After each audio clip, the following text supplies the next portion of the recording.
So today we have Ritesh, a dedicated student of Acharya Shri Yogeesh. Jai Siddhartha Ritesh. Jai Siddhartha. I'm asking about the very first stage where you were still looking for some master or a guru. So if you can just let us know, how did you find Acharya Shri? Sure. So I was first introduced to Acharya Shree's teachings through YouTube. So Sadhvi Siddhali had started posting videos of Acharya Shri back in late 2007, I think. And in 2000 and sometime in 2008, I first came across Acharya Shree's teachings on YouTube. And this was more like I was curious about the spiritual teachings of ancient India and also about all the different concepts that have been spoken about in Indian scriptures. There are a lot of ancient books that are available, but it's not easy to gather knowledge from them, like to gather the essence of everything. And some things may be clear, some things may not be clear. So uh, when I first came across Acharya Shree's videos, a lot of things started making sense. Like a lot of questions I used to have about religion versus spirituality, for example, right? And you know, all I respect all religions, but I was also a skeptic at the back of my mind. For example, a lot of the rituals that we follow, we don't really question why we are doing that, for example, right? So there was always that some skepticism in my mind. Um, but after I saw a few videos of Acharya Shri, I could clearly make out that his teachings were very revolutionary. And then, I one video led to another, then another, and then gradually I read up his books. And there were a number of things that kind of, he kind of, as he himself says, when he says something, it hits you hard in the heart, right? Yes. So that's the yeah. good thing. So my next question would be, Yeah. what exactly hit you hard, and what made you think, what made you figure out that he's an enlightened one? That's very Right. important for our truth seekers here. There are a lot of gurus, masters, advisors Right. all over the world, and it's like finding a little feather from Right. mountain. So, how did you figure out that he's the right person? What hit you the most, and what made you go and meet him? Sure. So if you would have asked me back in 2007 or 8 that I will ever have a guru or I will take Diksha, I would have said no way. Right. Because we hear about so many scams in India. Right. But when one of the things the first thing that really hit me hard, I mean, a lot of things have kind of, they are like aha moments when Acharya Shri talks. But the first thing that kind of hit me hard was when Acharya Shri spoke about, I won't take names of any fake gurus, but he took names and he mentioned a number of popular gurus. And he always speaks about quality over quantity, right? So a lot of gurus that are followed in India, they have a large following. Yes. But there are several, like in several cases, there is a big question mark over their character. And in other cases, there is a question mark over the quality of their teachings. So what Acharya Shri was mentioning at that time was truly revolutionary, because he was not afraid to criticize fake gurus, and he was also not afraid to criticize religions and all religions without exception. Right. So he always says, he speaks about the difference between direct knowledge and indirect knowledge. Yes. Right. So direct knowledge is knowledge that you get from the soul. Right. Indirect knowledge is what you get from the books. But then he spoke about, how books can be kind of compromised over several decades or centuries, and people can be misled and things like that. So uh, so coming back to your question, the first thing that hit me hard was when he spoke about, you could clearly see that he was speaking without fear, and all the information was coming from his heart. So the first thing that kind of grabbed my attention and hit me hard was when he spoke about fake gurus, and then he was not hesitant about criticizing religion. Then after that, he mentioned gradually over the last 18 years, I would say, three things that have always stood out whenever I think about Acharya Shri. Is one, he said that a true guru will always want his disciple, or his or her disciple, to become a guru. So a true guru will never want the disciple to be a disciple always. Good. Yes. Right? Yes, yes. But and that kind of that was the first thing. That was one of the. I mean, I would say the second thing that hit me hard was he was respecting every person's individuality, saying that every person has that ability to raise themselves, progress on the spiritual path, and eventually become enlightened. So that kind of the way he, and this people will experience when they also meet him, that he's always respecting people's individuality. He will talk to you in a language that you understand, right? It's not going to be something which is very esoteric or scholarly or anything like that. It is something that you will easily be able to understand. So he always respects people's individuality. He always, there are videos as well on his YouTube channel where he talks about how people can elevate themselves and become from, like, we are all Jivatma, how we become from Jivatma to Paramatma. He's spoken about that in his books. So that was the second thing. And then the third thing that he said was, the world does not lack teachers, it lacks students. So, again, this kind of, that was another hard-hitting statement, that it's not that, there are not enough people to educate us about spirituality. When we seek uh, spiritual progress from the core of our heart, from the core of our being, then genuine teachers will definitely manifest here. Guruji Acharya Shri himself has said that when the student is ready, the teacher appears. The teacher has to appear. To me, it's almost like a universal law that when you are seeking spiritual progress, the master will appear. Even though I started following Acharya Shri in 2008, I actually went to the ashram in 2020 to meet him for the first time, and it took me a while to come to the realization that I was ready for Diksha. So when I was convinced from within that I'm ready for Diksha, or being initiated as a spiritual disciple, that is when I decided to meet him in his ashram. And the one of the most important things that Acharya Shri has always said is that spirituality is practicality. Right? So if you, when you read his books or you see his videos, he always speaks about sadhana. Right? So whether it's mantra chanting, meditation, pranayama, yoga, fasting, things like those. So he says that these are the spiritual practices that can elevate you, help you burn the karma, which is the very important on the spiritual path. So I have kind of incorporated a lot of his teachings in my day-to-day sadhana. The good thing about Acharya Shri is he does not force anything on you. Like, if you go to Acharya Shri and ask, okay, what are some of the daily things I will do, he won't. It will depend on the student, I believe. But he won't say that you have to absolutely do this. This is a must. But he's given all the guidelines, right? So, so so sorry to interrupt you in this. So what worked the best for you out of everything, like yoga, meditation, pranayama, fasting, diet, nutrition, listening to satsang, or meeting him? Right.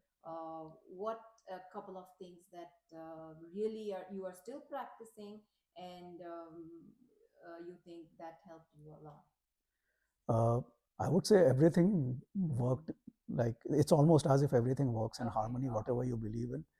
I would say after a certain stage, meditation is important. Um, Pratikraman, which he talks about, which is self-reflection, like reflecting every day on how your day went by, what are the mistakes you made, and how you can improve yourself. I think that is also very, very important. Yes, the self-analysis thing. Yes, I will share the link of that video where he talks about doing self-analysis. So it will be in the description of the YouTube video. I'll make sure I put that link so that other truth seekers can also do that practice. I know I have done that practice as well on my initial stage. I'm still doing it. Sometimes it already comes to me naturally, so that has helped me a lot. So yes, that's a good thing that you put forward, that pratikraman self-analysis have helped me as well. So that's good. Nice. Anything else on this? I mean, I would say when people listen to Acharya Shri, when they meet him, they'll get an idea of what are some of the things that can help them. Like, for example, for one other thing that helps me a lot is pranayam. Okay.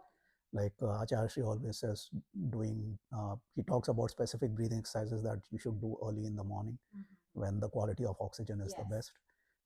I think that helps a lot, especially when you have, for all of us in our day-to-day lives, we have work to do, right? Whether we are working at home or we are going in the office. So uh, starting your sadhana in the morning, doing some relaxed breathing exercises helps you uh, last the day a lot, with a lot of positivity despite all the challenges. So all those, every single thing that he has taught has a lot of meaning. Like mantra chanting itself is in his book in Kundalini Yoga, Acharya Shri has mentioned about the importance of mantra chanting, and how mantra chanting can help balance the chakras, for example, and it has a number of other spiritual benefits. So every single thing, I would say, carries a lot of importance. But eventually, if a person can get into a good state of meditation, I think that should be a. What is your understanding from Acharya Shri that you take about meditation? So one of the things Acharya Shri had said in one of his satsangs, so it was actually at your place only, I remember, was that meditation cannot be taught, it just happens. And the guideline he had given was your Sushumna Nadi should be, when it is clear, you go and get into the state of meditation. And then he had recommended, like he had taught a few techniques on how you can clear your Sushumna Nadi, like a number of pranayama techniques. So personally, I try to do some deep breathing exercises before I practice meditation. I know that a lot of people will, like, they have told me as well, and I've had these challenges too. I'm not an expert in meditation by any stretch of imagination, but you have to keep trying, right? Because that is what that's the thing, that meditation, if he says meditation will happen, but it's not like it's a gradual process. I'm sure it's not like it happens just like that. You have to keep on putting efforts on it, or do whatever under his guideline, do whatever practice he taught, or in your daily routine you can incorporate that. And then I think at one stage it would be that meditation happens, that you go to Siddhayatan Tirtha. Is there, do you feel that it's a special place than rest of the temples or ashram, or any other retreats or spa? How do you compare Siddhayatan? How is it different from other places that you have seen in rest of the North America or India? Yeah, so I would say, so one of the things Acharya Shri has always mentioned is that we can, his books will teach us a fair bit about, what his, teachings are all about. But one of the other things he has always emphasized on is having direct connect with the master, right? And even if we don't, like, for us who are initiated on the spiritual path, we regard him as an enlightened master. But even if somebody doesn't regard Acharya Shri as an enlightened master or a skeptic, uh, they can always see for themselves, right? They can go and meet him. And what Acharya Shri says is, when you will get a lot of information from his books, but when you are actually meeting him in person, then you can feel the energy, right? And that is a whole different concept altogether, right? Even the Tirth is all about energy. Like Acharya Shri has gone to the different Tirth destinations in India, and he's got, like, the essence from those places. Like the way he has set up the Siddhayatan Tirtha, it is like a pilgrimage site which has the energy of what you would find in different pilgrimage sites in India. So I would, I mean, I 100% would recommend going there, meeting Acharya Shri, taking some workshops. It's definitely something that nobody would be disappointed about visiting. Like, it's one of a kind. It's very unique, and the most important thing is that it's been set up by who we believe is an enlightened master, right? So it's authentic, it's original, it's and it has the kind of energy that you won't. I don't think you will get anywhere else. You are absolutely right. I feel every time I visit Siddharth, and I feel that energy. And now, especially when those Right. statues are there, Yeah. last time Right. when we went with the family, when we went to the place where Lord Shiva's statue is standing, Right. and then we decided just to sit and meditate. Yeah. And that time, I really felt some kind of Right. energy that came into, and really felt calm and peaceful within. Right. And in every statues I felt the same, but when you sit there and meditate, Right. it really feel, you can really feel that peace and very calmness within you. That's what I can just say. Yeah. Yeah. Yeah. For So sure, I agree with that. tell me about something about Diksha. Mm. If a real truth seeker who have decided to move on this path and understands, gets that click saying, Acharya Shri is a living enlightened master and I want to learn under his guidance. So what's my next step? So, if you can share with us that you took the next step is taking Diksha, householder Diksha, I would say, Yeah. under him. And once you take it, why did you feel to take Diksha? And does that Diksha really, did that Diksha really helped you in your spiritual journey? Yeah. So the decision to take Diksha was to um, basically, when Acharya Shri talks about Diksha, he talks about he uh, uh, he gives the what he says is that Diksha is the first step towards burning off your karma, because there's constant intake of karma, or yeah, and the cycle of birth and death only ends once you kind of burn all the Right. karma. But the first step towards that is to stop the inflow of karma, Mhm. which is what Diksha is Wow. helping you do, right? So, like one example, like if I recall correctly, what he had said was, if there is a bucket which has a hole in it, you constantly pour water in it, Right. the bucket will always be empty because the water is flowing off through from the Right. hole. But when you plug the hole, then the bucket will be full. Right. So similarly, we have to kind of, in a reverse way, we have to plug the inflow of the Yes. karma, and that is what Diksha helps you accomplish. Right. Uh, Having said that, once you decide to take the Diksha, it's also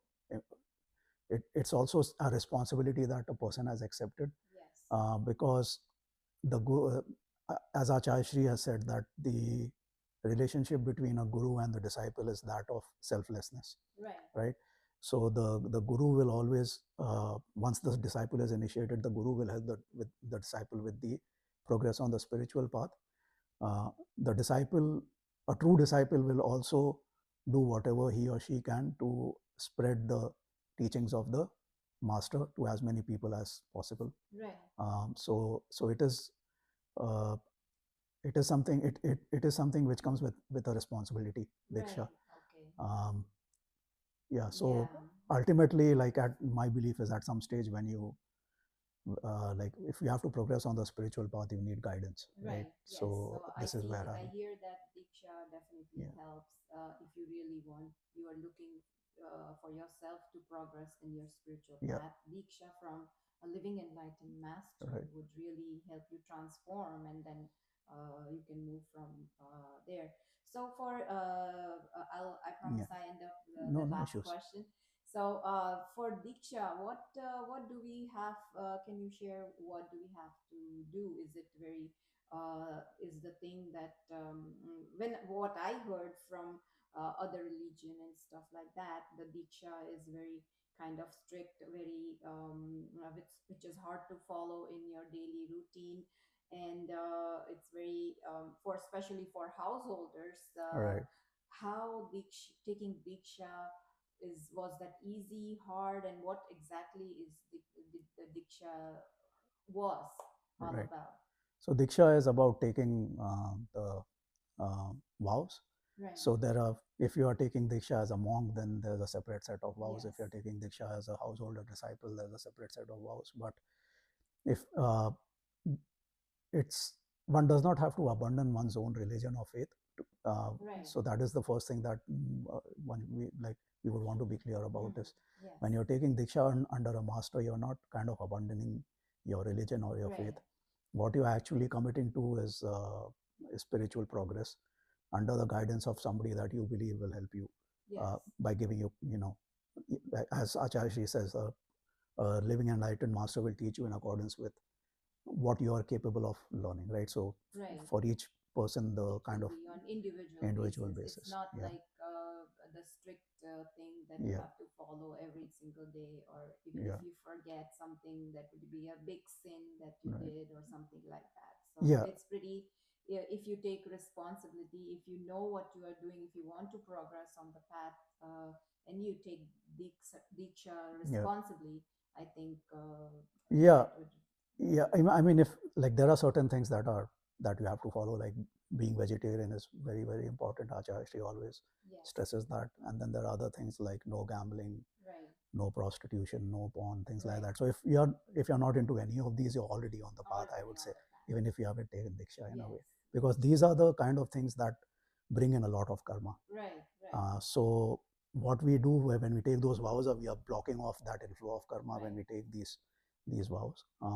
But other than that, daily sadhana is recommended, but that is again, right, it varies from person to person. Acharya Shri has given a lot of techniques. It's up yes, to the yes, like he doesn't say that this absolutely has to be done. I mean, right. he does provide us a lot of Right, a recommendations. lot of other So stuff to it's practice. yeah, You pick whatever suits you right, within your daily routine, or maybe your mindset. You can adapt that and just move forward with that. right, yeah, Yeah, thank you so much, Pratesh, for to come, and then we talk about Acharya Shri teachings. right, This way, it spreads to a lot of other truth seekers, I would say, yeah, and some of them, most of them, are looking for a right guru, right person, and this through our channel we'll be able to help them out to look. You go and look for the, yes, search the gurus, but right, we give the lead. We yeah, give them the little guidance in a way that, hey, living enlightened master is right there for you. Go and at least go meet him and see if you can proceed with your spiritual journey. And that's what our goal is through our channel. So any last word for our truth seekers before we end? yeah, sure. So I would say Acharya Shri's teachings are universal, like Okay. regardless of whether you are an atheist or whether you are very deeply religious or you are a skeptic who believes in spirituality but not necessarily in religion, whichever category you fall in, I'm sure you will benefit from Acharya Shri's teachings. If you're not familiar with Acharya Shri's teachings, I would say the YouTube videos is a good start. Yes. There are some books as well.